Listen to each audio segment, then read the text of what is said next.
Selamat malam, Assalamualaikum warahmatullahi wabarakatuh. Berjumpa lagi malam ini. Hari ini akan saya bahas terkait nomor peserta ya, karena kemarin banyak pertanyaan terkait nomor mana yang dimasukkan pada SKL. Jadi untuk nomor peserta itu nanti yang dimasukkan pada saat pendaftaran atau pengajuan akun adalah nomor peserta yang ada pada SKL. Saya contohkan sebagai berikut.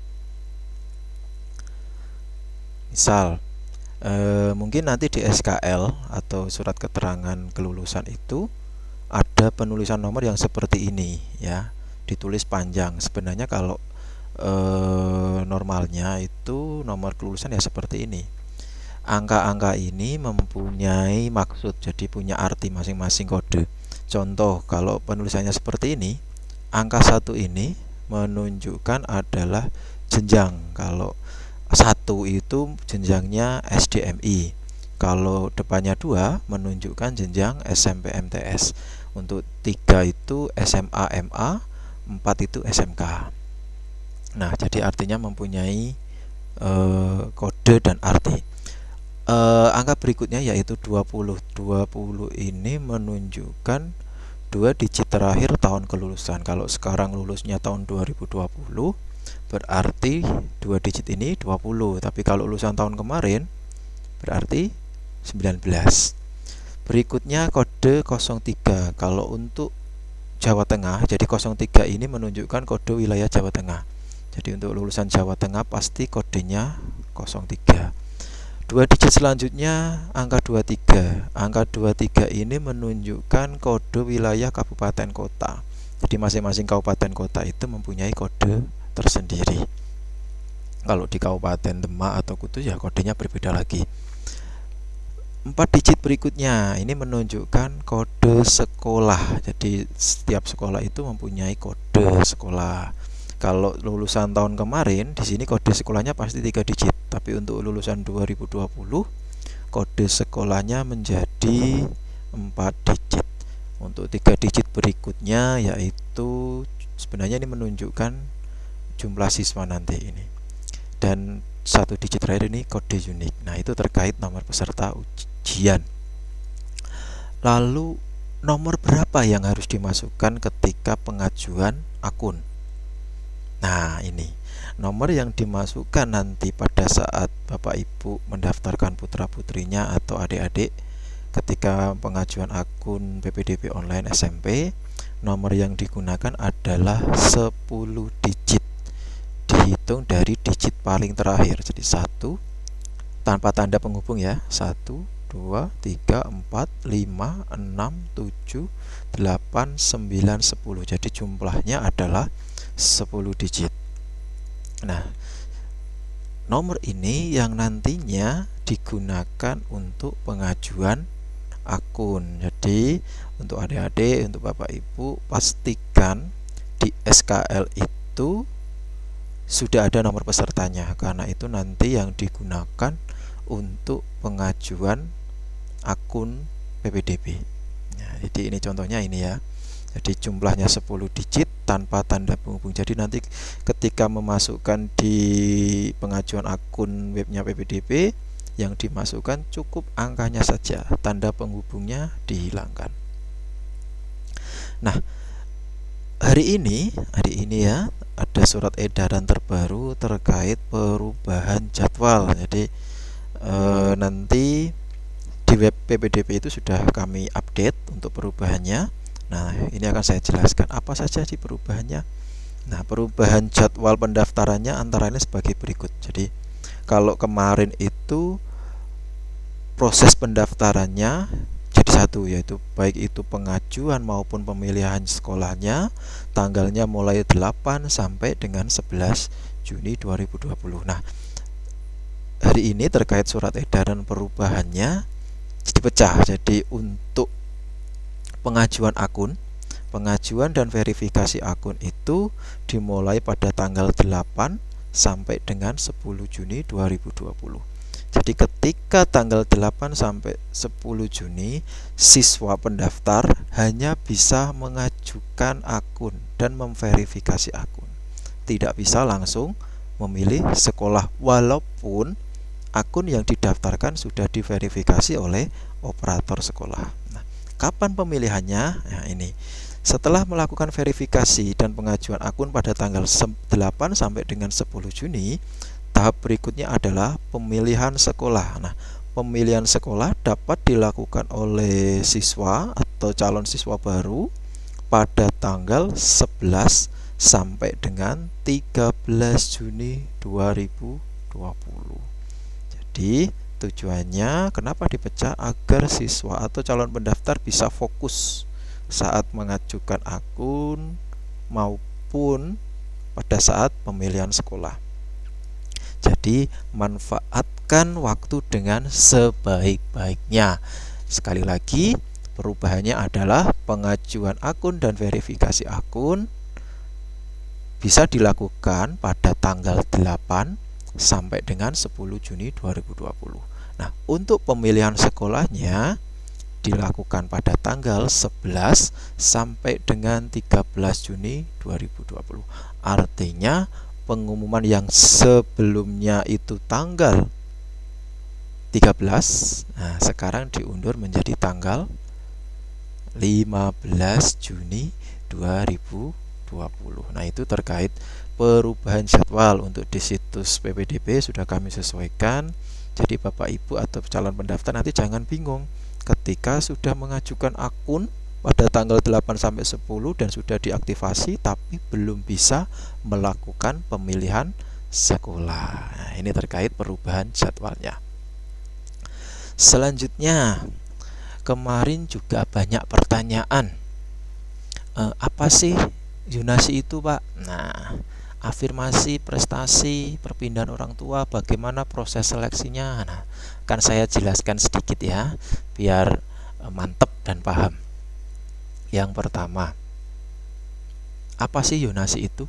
Nah, zonasi itu intinya proses seleksinya itu berdasarkan jarak. Jarak yang bagaimana?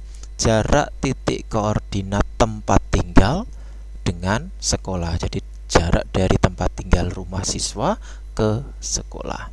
Jadi proses seleksinya menggunakan jarak. Lalu apa itu afirmasi? Nah, afirmasi itu proses seleksinya atau yang bisa mendaftar pada jalur afirmasi adalah calon siswa baru yang memiliki KIP, Kartu Indonesia Pintar, atau orang tuanya mendapatkan program bantuan dari pemerintah. Contohnya apa? Mungkin orang tuanya masuk dalam PKH atau KKS atau yang sejenisnya, yang datanya bisa diakses melalui DPT Bansos ya. Kemarin sudah saya jelaskan. Jadi yang bisa mendaftar di jalur afirmasi adalah orang tuanya atau siswanya yang terdaftar di database DPT Bansos. Atau mungkin kalau tidak terdaftar di sini, nah ternyata sedang perbaikan. Kalau yang tidak terdaftar di situ, asalkan siswanya punya KIP, nah siswanya bisa mendaftar pada jalur afirmasi. Nanti yang diupload apa? Ya kartu KIP-nya. Begitu juga kalau orang tuanya masuk dalam PKH, yang diupload apa? Apakah harus surat keterangan tidak mampu dari Dinsos? Ya tidak harus, asalkan punya kartu PKH. Begitu, itu jalur afirmasi. Lalu apa jalur prestasi itu? Nah, jalur prestasi itu sendiri proses seleksinya berdasarkan nilai. Nilai yang bagaimana? Maksudnya prestasi itu belum tentu prestasi atau istilahnya prestasinya tidak harus prestasi non akademik. Contohnya apa?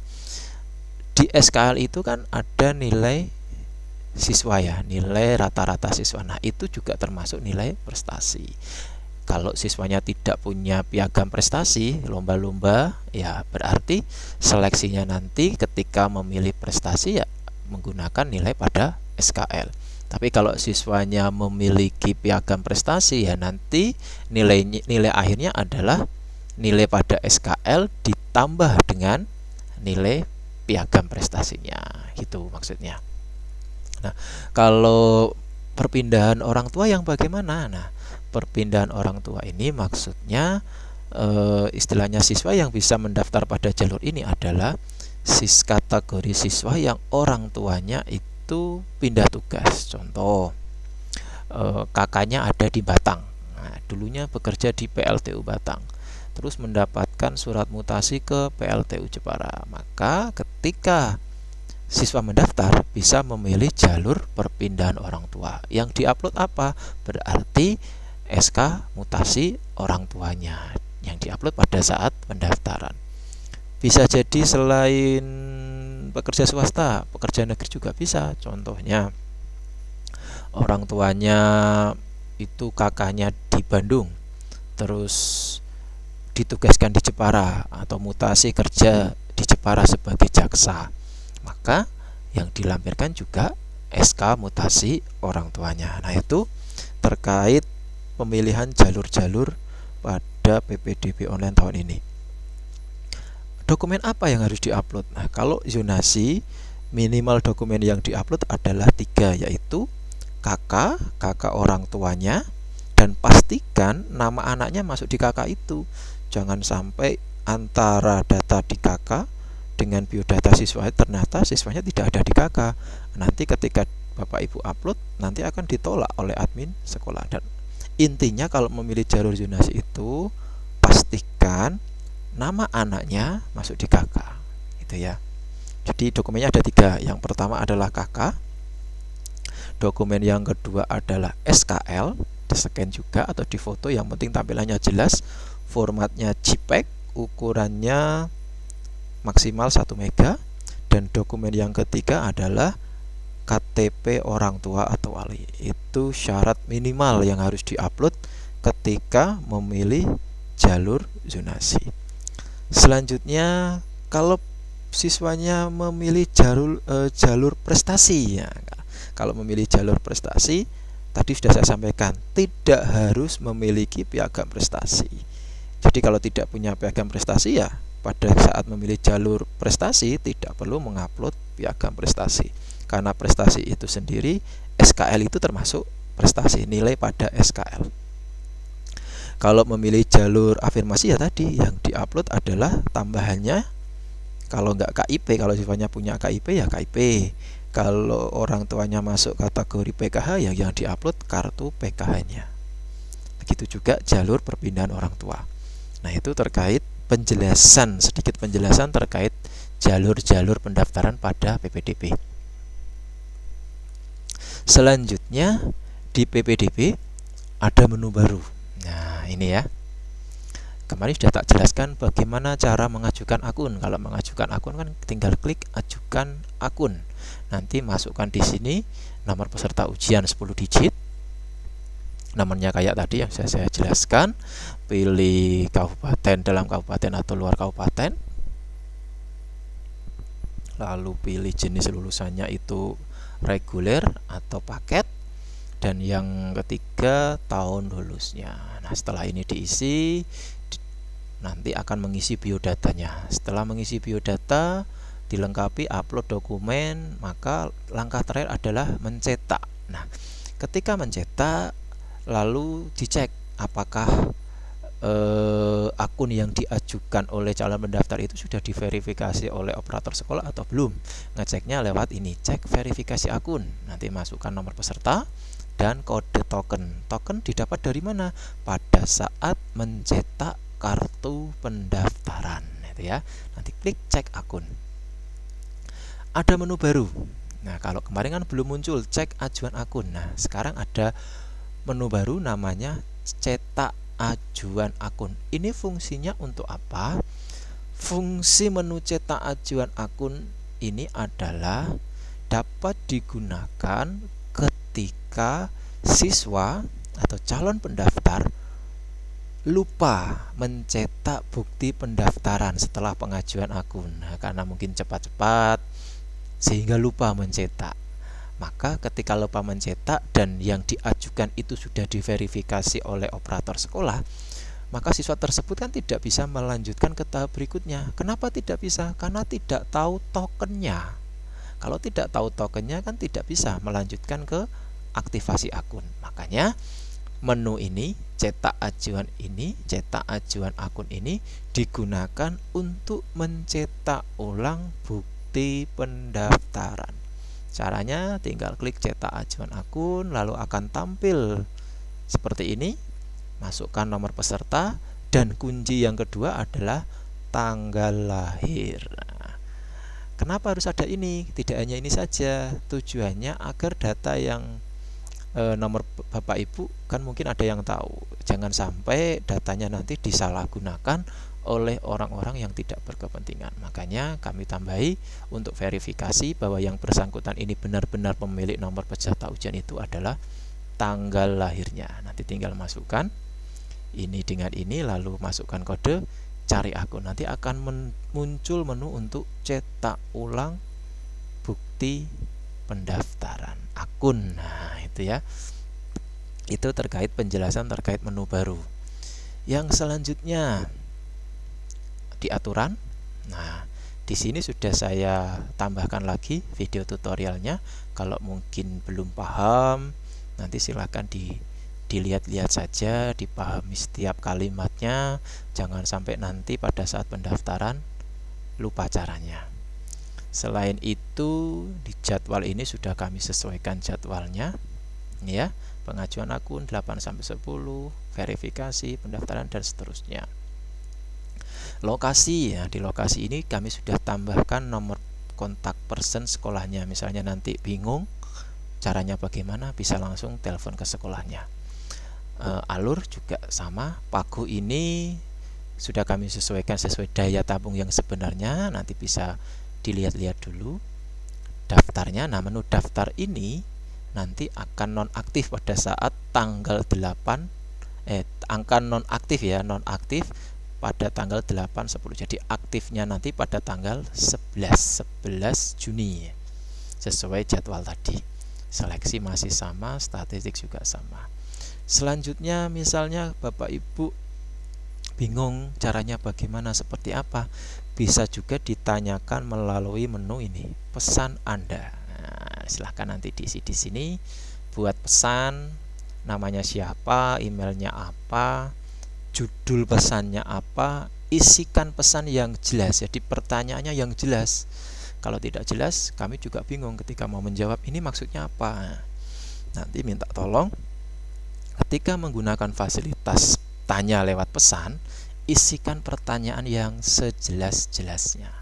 Dimasukkan apakah ditampilkan di web atau tidak, bisa juga dikirimkan ke email dan seterusnya. Nanti tinggal ngisi kode keamanan, kirim pesan. Nanti akan kami cek pertanyaannya kira-kira sesuai dengan apa yang topik ya, sesuai topik yang dibahas atau tidak. Nah, nanti kami akan seleksi. Kalau tidak sesuai ya mohon maaf ketika kami tidak menjawab pertanyaannya. Kalau pertanyaannya yang nyeleneh-nyeleneh, nanti ya tidak kami jawab gitu. Jadi pastikan ketika mengisi pesan pertanyaan tolong yang jelas. Itu. Nah, mungkin itu sedikit penjelasan terkait fitur baru atau perubahan tadi, perubahan jadwal ya. Nah, semoga apa yang saya sampaikan malam ini bisa bermanfaat dan minimal bisa menjawab pertanyaan yang ada yang disampaikan kemarin terutama terkait nomor peserta. Terima kasih. Sekian dari saya. Assalamualaikum warahmatullahi wabarakatuh.